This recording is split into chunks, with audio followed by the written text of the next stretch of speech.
Bonjour tout le monde et bienvenue au Mont Corvo pour la théorie qui va répondre à beaucoup de questions. En effet, depuis les derniers chapitres de One Piece, beaucoup se demandent pourquoi Eiichiro Oda décide d'étirer autant la fin de l'arc de Whole Cake.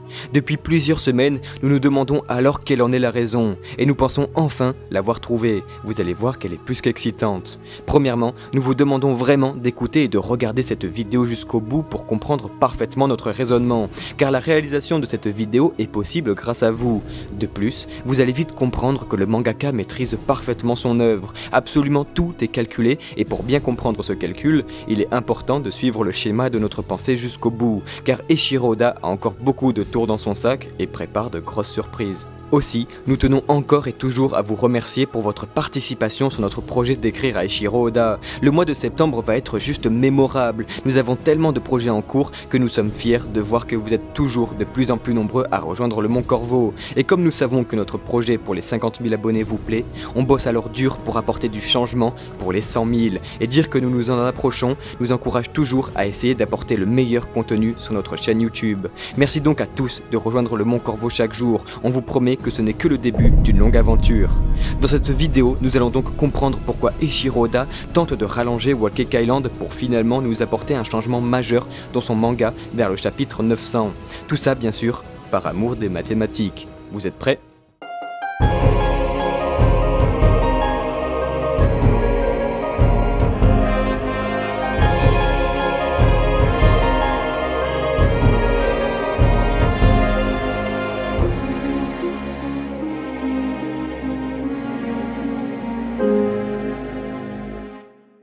Pour commencer, il faut replacer les choses dans leur contexte. C'est depuis début juillet que l'arc de Big Mom touche à sa fin, et pourtant, nous voici 2 mois après toujours dans le même schéma narratif. Cela fait donc plusieurs semaines que les chapitres se suivent et se ressemblent étrangement. Si vous voulez plus de détails sur ce phénomène, nous vous invitons à regarder notre vidéo review du chapitre 875 où nous expliquons clairement la situation. Le lien est dans la description. Il est alors légitime de se demander pourquoi le mangaka décide d'étirer une action sur une dizaine de chapitres alors qu'elle pourrait se dérouler beaucoup plus rapidement. Il est clair et net que tout cela découle directement de la volonté de l'auteur, qu'il faut rappeler ne subit aucune réelle pression de la part de ses éditeurs, qui le laissent gérer son œuvre. Eiichiro Oda a donc décidé de faire durer son arc pour une raison assez étonnante. Tout est en fait purement mathématique. Nous savons Eiichiro Oda, grand fan de chiffres. Depuis le début du manga, il démontre une habileté incroyable à manipuler les chiffres et donc ses chapitres, créant une œuvre mathématiquement impeccable malgré quelques exceptions.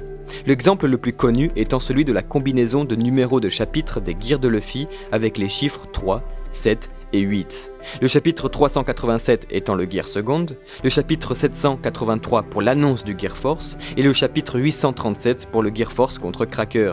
Nous pouvons aller même plus loin en parlant du parallélisme avec le Nightmare Luffy au chapitre 478 faisant tout de suite écho à l'apparition du Gear Force au chapitre 784. Comme vous pouvez le voir, absolument rien n'est laissé au hasard. Nous prenons le temps de vous raconter cela tout simplement car le schéma va être le même pour le reste de la vidéo. Revenons donc au sujet principal. Nous sommes à la fin de Whole Cake Island et beaucoup se demandent alors combien de chapitres reste-t-il à l'arc. Eh bien nous avons la réponse. Il semblerait qu'il nous reste tout pile 10 chapitres, ou du moins 10 chapitres avant Wano Kuni. Comment le savons-nous ? C'est simple, il suffit de se mettre dans la tête du mangaka.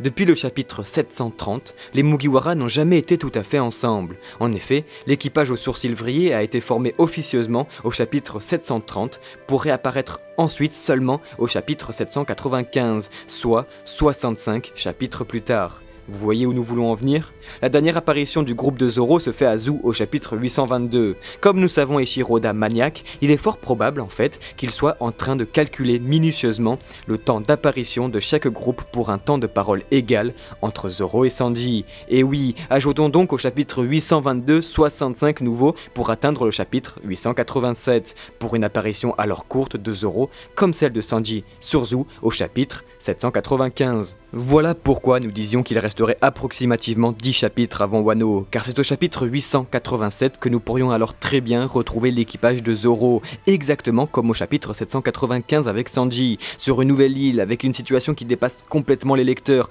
avec Zoro ou Law combattant un homme de Kaido ou un samouraï, peut-être même un nouveau nom d'équipage comme avec Sanji, et une fin avec l'apparition d'un Yonko, pourquoi pas même Kaido, renforçant une nouvelle fois la thèse du parallélisme dans le manga.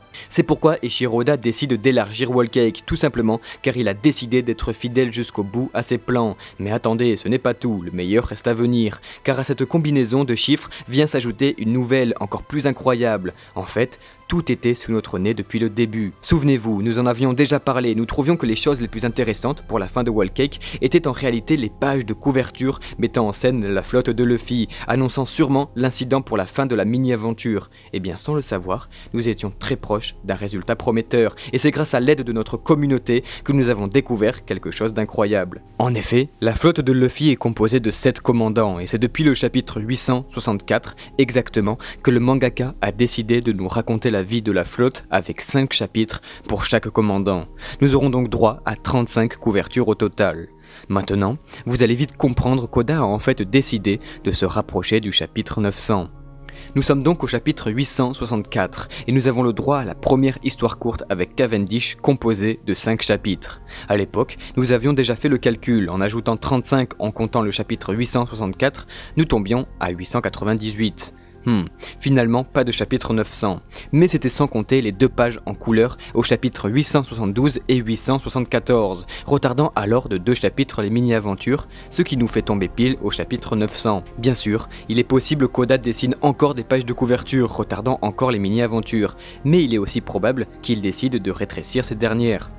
Mais alors pourquoi tous ces calculs? Tout simplement car tout cela renforcerait parfaitement le parallélisme. Souvenez-vous, c'est au chapitre 800 pile de One Piece que la flotte de Luffy est formée. Mais ce n'est pas tout, c'est aussi durant ce chapitre même que le narrateur annonce directement que la flotte au chapeau de paille sera à l'origine d'un incident sans précédent. Tout cela n'a rien d'un hasard. Voilà pourquoi Eiichiro Oda étire autant l'action de Big Mom, pour que tout s'emboîte parfaitement. En suivant ce raisonnement, nous pourrions alors avoir le droit au retour de Zoro au chapitre 887, pour ensuite débuter Wano Kuni, et enfin la réponse à la mini-aventure de la flotte de Luffy au chapitre 900 de One Piece. Nous pourrions même aller plus loin et conclure sur le fameux chapitre 944 extrêmement attendu par les fans. Nous avions fait une vidéo à l'époque sur le sujet et nous vous invitons vraiment à la regarder, car ce chapitre, annoncé implicitement en page de couverture depuis maintenant plusieurs années, pourrait vraiment tomber le 20 décembre 2018, raison de plus pour nous faire comprendre qu'Oda joue parfaitement avec les chiffres. Pour plus de détails, le lien de la vidéo est en description. En somme, nous pouvons donc nous attendre à d'énormes révélations ou tout simplement, encore une fois, à de nouveaux mystères de la part d'Eiichiro Oda pour le chapitre 900 de One Piece. Certains pensent même à une déclaration de guerre de la part de la flotte de Luffy, obligeant les Mugiwara à s'impliquer alors dans une future grande et peut-être même dernière guerre. Vu la tournure que prennent les choses avec Bartolomeo, il est certain que la géopolitique de One Piece n'a jamais été aussi fragile et que la guerre est proche. Il est aussi possible que l'arc de la rêverie annoncé par Oda pour 2017 tienne alors le rôle de prémisse à l'événement du chapitre 900. Dans tous les cas, nous aurons la réponse avant 2018, ce qui est très intéressant, car en moins de 4 mois, le manga va radicalement changer, d'autant plus que nous arrivons au dénouement final de l'arc de Big Mom. Bien sûr, tout ceci reste que pure théorie, c'est pourquoi nous aimerions avoir votre avis dans les commentaires. N'hésitez pas à dire ce que vous en pensez, ou si vous avez même trouvé des détails qui ont échappé aux autres. Et voilà les amis pour notre théorie sur les prochains chapitres de One Piece. Mais attention, c'est là que ça devient intéressant, car cette vidéo est le fruit d'une recherche collective. En effet, nous le dirons jamais assez, nous sommes extrêmement reconnaissants d'avoir une communauté aussi impliquée et passionnée, car c'est grâce à vous que cette vidéo a été réalisée. Nous le disions en introduction, mais c'est en ayant vu les commentaires d'Animation et d'Olivier Alvarez que nous nous sommes empressés de reprendre nos travaux sur cette théorie que nous avions délaissée alors il y a des semaines. Merci beaucoup à vous, vous avez parfaitement compris les mécanismes et la volonté du mangaka, et cette vidéo a alors été réalisée grâce à vous. De plus, certains ne le savent pas encore, mais beaucoup ont participé à l'écriture de cette vidéo via notre Discord. Venez donc nous rejoindre pour discuter à l'écrit ou même à l'oral avec des passionnés et le Mont Corvo directement. Merci à tous d'avoir regardé cette vidéo jusqu'au bout, car nous sommes de plus en plus nombreux au Mont Corvo et ça nous encourage alors à travailler dur pour toujours apporter un contenu de qualité. De grosses vidéos concernant nos projets arrivent en septembre et pour ne rien louper, nous vous conseillons alors de nous suivre au plus vite. Et pour le moment, on se dit à la prochaine au Mont Corvo pour de nouvelles vidéos. Ciao ciao!